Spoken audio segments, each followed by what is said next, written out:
Hi guys. तो जैसा कि लास्ट वीडियो में हम लोगों ने जावास्क्रिप्ट का इंट्रो देख लिया था और थोड़े बहुत डेटा टाइप्स और वेरिएबल समझ लिए थे हम लोगों ने।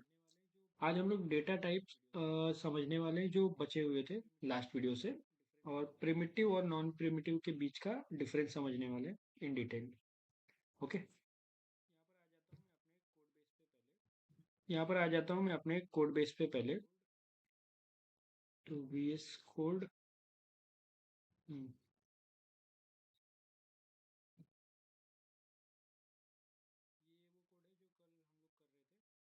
ये वो कोड है जो कल हम लोग कर रहे थे। तो अभी के लिए मैं ये कमेंट आउट करता हूँ, एक्चुअली क्लियर ही करता हूँ मैं पूरा, कुछ है नहीं इसमें। ठीक है। तो सबसे पहले डेटा टाइप्स में हम लोगों ने क्लियर कर लिए थे, चीज़ें मैंने लिख ली है। ये सारी चीज़ें हम लोगों ने मोस्ट ऑफ क्लियर कर लिए थे। हम लोगों ने समझ लिया था मल्टीपल वैल्यूज अगर हम लोग को एज अ स्ट्रिंग नंबर या फिर स्टोर करना होता तो हम लोग एरेज यूज़ करते हैं। जैसे कि वेर ए आर आर, अगर मुझे मल्टीपल वैल्यू स्टोर करनी है तो मैं एक स्क्वायर ब्रैकेट दूंगा और 1 2 3 ऐसे करके मल्टीपल वैल्यू स्टोर कर सकता हूँ। सेम ऑब्जेक्ट के लिए मैंने एक वेर बाइक लिखा मैंने। बाइक के अंदर मैं सिंपल लिख सकता हूँ कि इंजन, इंजन लिख दूंगा मैं 150। और फिर और क्या लिख सकता हूँ मैं, और मॉडल, मॉडल लिख सकता हूँ मैं BS6। ऐसे बाइक में मॉडल्स होते हैं एक्चुअली, ऐसे लिख सकता हूँ मैं। ये एरर दे रहा है क्योंकि हम लोगों ने यहाँ पे कॉमा पुट नहीं किया है। कॉमास के साथ हम लोगों को वैल्यू आगे लिखनी है। फिर नेम एक हो सकता है बाइक का जो कि मेरे को ऊपर लिखना चाहिए था, बट ठीक है। नेम हम लोग डाल सकते हैं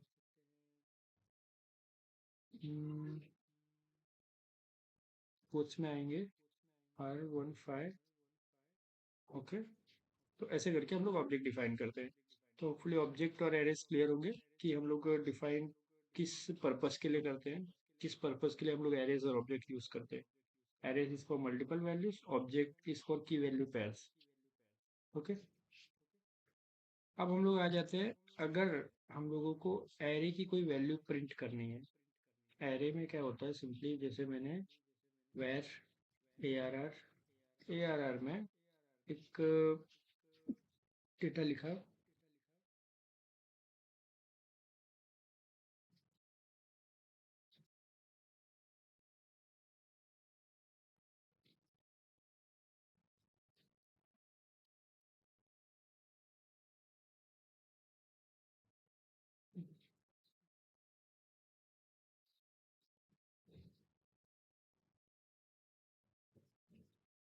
ऐसे करके लिख दिया मैंने, 3 डेटा समझ लो। अब मुझे कहीं पर एक्सेस करना है इसको, जैसे मैंने लॉग को प्रिंट कराना है। तो अब मुझे अगर इसमें से कोई एक वैल्यू चाहिए तो मैं उसको कैसे प्रिंट करूंगा। तो हम लोग उसके लिए इसका इंडेक्स नंबर यूज से कर सकते हैं, क्योंकि ये जहाँ पर भी रखा हुआ है वहाँ एक इंडेक्स नंबर है उसका। ये यहाँ पर, ये वहाँ पर, ये फर्स्ट में एप्पल लिखा हुआ है, सेकंड में बनाना लिखा हुआ है, थर्ड में मैंगो। बट एरेज का जो इंडेक्स होता है वो जीरो से स्टार्ट होता है बाय डिफॉल्ट। तो हम लोग जीरो पे एप्पल रखा हुआ है, 1 पे बनाना और 2 पे मैंगो। चेक करते हैं इसको। ए आर आर, सबसे पहले ए आर आर, फिर एक स्क्वायर ब्रैकेट्स बनाऊंगा मैं और उसमें जीरो पुट करूंगा। ओके, तो ये जीरो इंडेक्स पे जो वैल्यू है वो देगा हम लोगों को। मैं index dot H T M L की फाइल रन कर देता हूँ सो दैट हम लोग ये कंसोल में चेक कर सकें।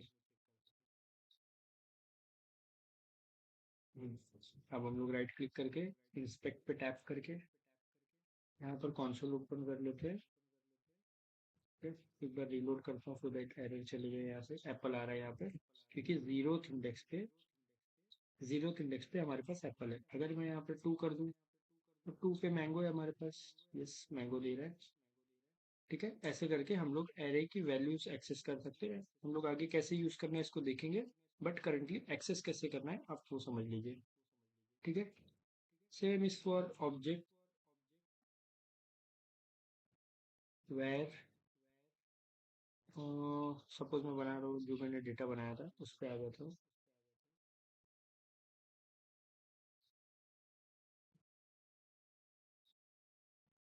यस, ये मैंने डेटा बनाया था।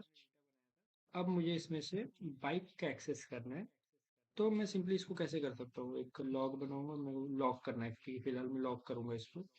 लॉक करने के लिए मैं लिखूंगा बाइक डॉट नेम, उसका नेम क्या है वो एक्सेस करना है मुझे। तो कंसोल में आई कैन चेक नेम। फिर बेसिकली सेम मुझे एक्सेस करना है, अगर मॉडल कौन सा है ये, तो बाइक डॉट मॉडल, बाइक के अंदर का मॉडल, तो ये BS6 दिखा रहा है, ठीक है। ऐसे करके हम लोग वैल्यूज चेक कर सकते हैं, ऑब्जेक्ट की एक्सेस कर सकते हैं इन्हें, ठीक है। होपफुली आपको एरेस और ऑब्जेक्ट क्लियर होंगे। अब हम लोग मेन डिफरेंस समझ लेते हैं प्रिमिटिव और नॉन प्रिमिटिव का। देखो सिंपल क्या होता है, प्रिमिटिव का एक डेटा उठाता है, जैसे मैं var, by the way most of time मैं वेर यूज कर रहा हूँ, क्योंकि यहाँ पर मुझे पता है कोई कोड मैं रिपीट नहीं करने वाला हूँ, 2 ही 3 लाइन के कोड से। जब रिपीटेबल कोड्स हो ज़्यादा, आपको कोई वैल्यू ऐसी हो जिसको अपडेट करने में प्रॉब्लम हो सकती है आगे, तो लेट ही यूज करना। ओके, लेट या कॉन्स्ट। तो वेर, सबसे पहले वेर में एक स्ट्रिंग में ऐसे नाम दे रहा हूँ, स्ट्रिंग strg देता हूँ। strg स्ट्रिंग में मैंने दे दिया, एक काम करते हैं, ए देते हैं। ए में 10 स्टोर करता हूँ मैं, क्लोज किया मैंने। फिर मैं क्या कर रहा हूँ, मैंने एक वेर बी नाम का वेरिएबल बनाया, और बी को बोल दिया आप इक्वल हो ए के, ठीक है। अब बी इक्वल है ए के, और फिर मैं यहाँ पे बोलता हूँ कि बी की वैल्यू जो है अभी 10 है, सॉरी 15 है, ठीक है। बेसिकली समझो मैंने क्या किया है, कि मैंने ए की वैल्यू 10 थी, फिर मैंने बी की वैल्यू को ए की वैल्यू के बराबर बोल दिया है, कि ए की वैल्यू और बी की वैल्यू सेम होगी अब, और बी की वैल्यू को 15 दे दिया है। तो बेसिकली यहाँ पर ऐसा बोल रहा हूँ मैं कि बी की वैल्यू 15 हो जानी चाहिए। तो बी की वैल्यू फिलहाल चेक करते हैं पहले क्या है। तो बी की वैल्यू हम लोगों को जो मिल रही है वो है 15, ठीक है। अब सेम चेक करते हैं हम लोग ए की वैल्यू। ए की वैल्यू 10 है, क्योंकि ए की वैल्यू ओवरराइट नहीं हुई, यहाँ पर ए की वैल्यू 10 ही है अभी भी, मतलब एक्चुअली में जो चेंजेस हुए हैं, एक्चुअली में जो चेंजेस हुए हैं वो बस बी में हुए हैं। मतलब जैसा मैंने बताया था कि प्रिमिटिव और नॉन प्रिमिटिव को हम लोग रेफरेंस टाइप भी बोलते हैं। प्रिमिटिव में ओरिजिनल वैल्यू स्टोर होती है, जहाँ पर भी स्टोर हो रही है ना, जैसे ये ए में स्टोर हो रही है ना वैल्यू, तो ये ओरिजिनल वैल्यू स्टोर होती है, जबकि नॉन प्रिमिटिव में एक रेफरेंस स्टोर होता है खाली, ओरिजिनल वैल्यू स्टोर नहीं होती। यहाँ पर ओरिजिनल वैल्यू स्टोर थी इसमें, इसीलिए चेंज नहीं हुई, ठीक है। वो कैसे होता है, बिहाइंड द सीन्स एक एड्रेस नाम का चीज़ होता है जो एड्रेस लगा होता है, बट वहाँ पर अभी हम लोग नहीं जाएंगे। हम लोग अभी फिलहाल के लिए समझेंगे। एक दो एग्जांपल और देता हूँ तो आपको ये चीज़ें ज़्यादा क्लियर होगी।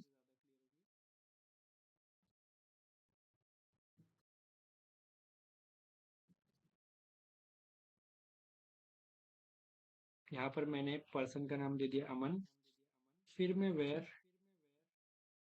वेर न्यू नेम, ये मैं कैमल केसिंग यूज़ कर रहा हूँ, न्यू के बाद एन मैंने कैपिटल कर दिया है, new name equal to, new name का नाम मैंने इक्वल कर दिया पर्सन के। और अब मैं वेर न्यू नेम को वैल्यू दे दूंगा,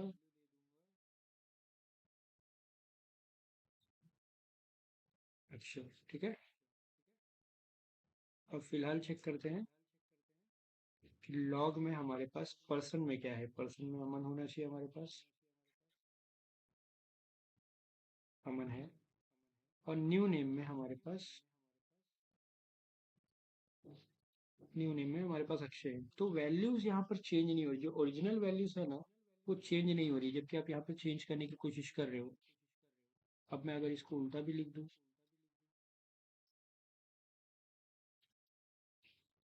तो भी कोई फर्क नहीं पड़ेगा, अक्षय ही आएगा, न्यू नेम की वैल्यू पर्सन ही होगी, अमन ही होगी पर्सन की वैल्यू। ओके, तो ऐसे करके आप चेंज नहीं कर सकते प्रिमिटिव टाइप का डेटा, प्रिमिटिव टाइप का डेटा ऐसे चेंज नहीं होता, ठीक है। अब सेम अगर मैं आ जाऊं एरे में, ठीक है, एरे में मैंने ARR बनाया, वेर ARR इक्वल्स टू, यहाँ पर लिख दिया मैंने 1, 2, 3, ठीक है। ऐसे करके मैंने 3 वैल्यूज रख ली। अब मैं क्या बोलूँगा कि where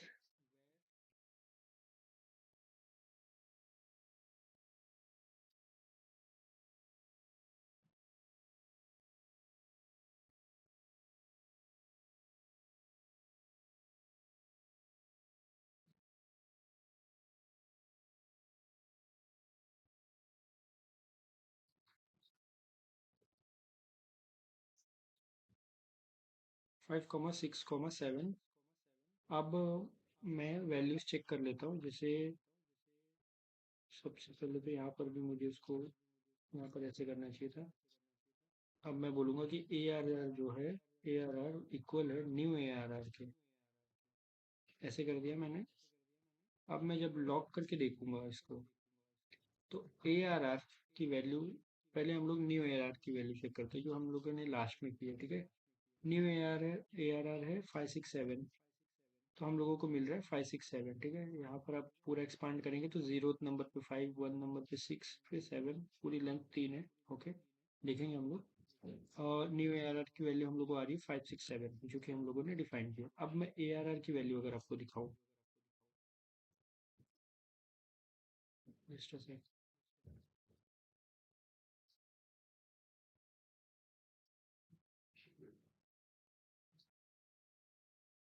okay okay okay.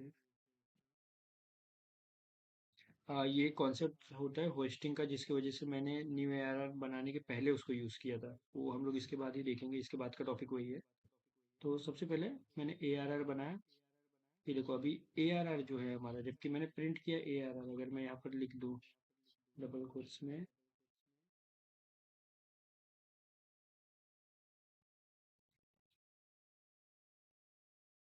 ARR, ARR हम लोगों को क्या दे रहा है अभी, 5, 6, 7।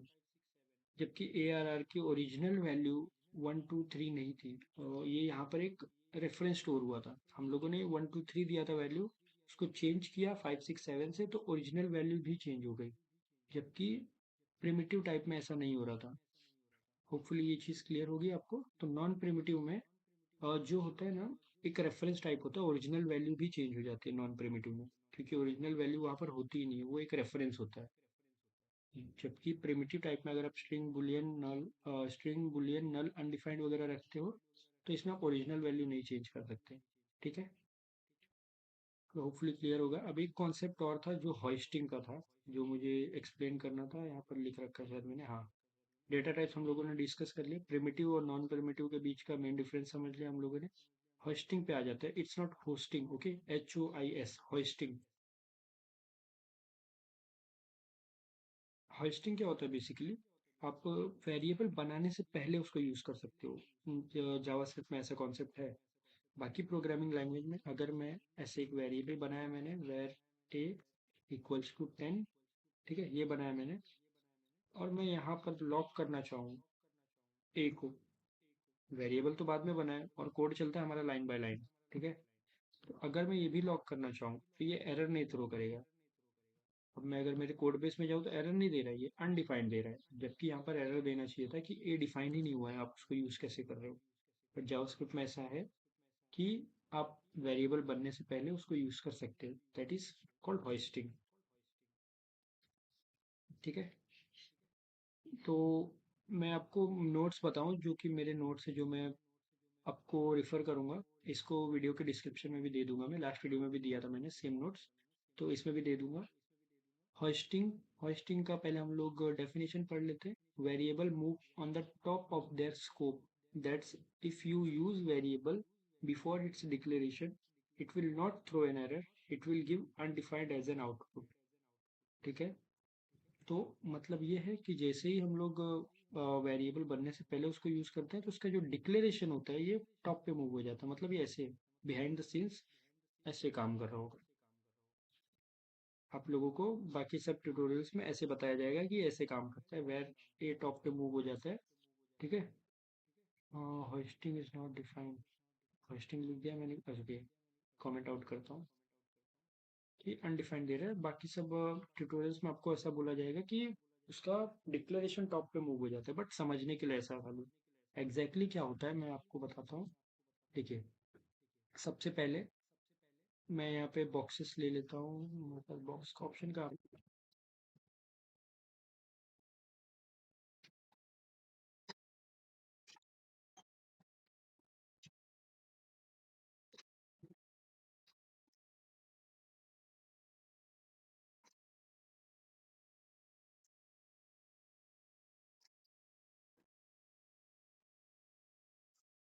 तो जब भी आप कोई कोड रन करने जाते हो ना, जब भी आप कोई कोड रन करने जाते हो, जैसे ये कोड मैंने ऐसे बनाया, ठीक है,